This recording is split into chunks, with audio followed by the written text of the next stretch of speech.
Hey, good morning, everybody. Welcome to another edition, another week of Take 5. So glad to be with you this week. Let's get this thing started. So yesterday we talked about our first message in our Back to Basics series for 2025. And yesterday the story that we looked at was Cain and Abel. We talked about their story, right? We know it's not a very long story, but in a gist, that Cain and Abel both are brothers. They're the sons of Adam and Eve. And at some point in their adult years, they come to make a sacrifice to God, to worship God. Abel brings a sacrifice, one of the best sheep from his flock, and he sacrifices it to God. And Cain brings some of the fruits and the vegetables of his garden. He was a gardener, and so he brings some of that to sacrifice to God. And the Bible says that God accepted Abel's sacrifice, but he did not accept Cain's sacrifice. And long story short, Cain gets a little jealous about the fact that God accepted Abel's sacrifice but not his own, and he ends up murdering his brother Abel. Then God confronts Cain about the thing that he had done, and Cain denies it, and Cain tries to put it off on something else, and then God gives him his punishment, his curse, his judgment for the sin that he had committed. Now, yesterday we talked about the fact that there are a couple of theories about why, or as to why God accepted Abel's sacrifice and not Cain's. One of them was that, one of the theories is that Abel brought a blood sacrifice to God and Cain didn't.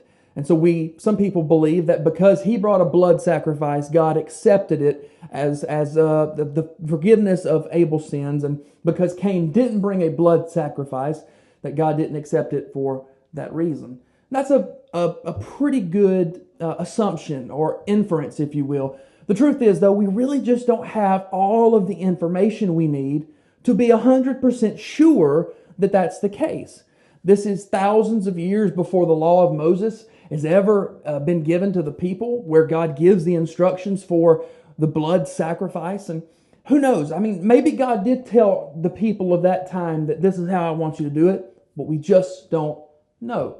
And since assumptions makes certain things out of you and out of me, I don't want to be the one making those assumptions.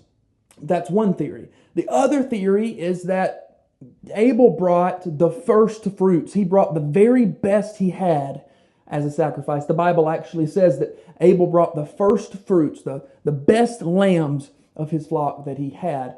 And then it says that Cain brought some of his harvest. So some people look at that as a play on words and say, because the Bible says that God didn't accept Cain's sacrifice because he didn't bring his best. He didn't bring the best he could offer. And that's very possible. That could be true too. But again, we just don't have all the information that we need to say with 100% certainty that that is the case. So what I do know is, while those two theories are good in nature, but we can't be certain about them, what I do know is that the Bible says in Hebrews 11 that the difference in Abel's sacrifice and Cain's was that Abel brought his with faith and Cain didn't. Now, if we talk about that, we can go down a rabbit trail, and we can get into a series of messages and take 5 days and all kinds of stuff. We can get into a whole series of it about faith. But the truth is, this week, I don't want to look at this story from the lens of faith. I don't want to talk about the faith aspect of this story.